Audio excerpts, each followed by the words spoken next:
അടിയനെ ഓർത്ത് ഒരു പുരുഷ സന്താനത്തെ നൽകിയാൽ ഞാൻ അവനെ ജീവപര്യന്തം യഹോവയ്ക്ക് കൊടുക്കും.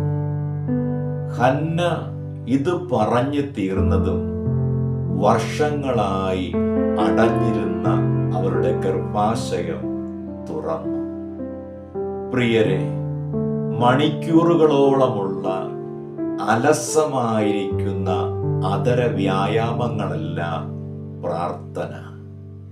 ദൈവഹിതപ്രകാരം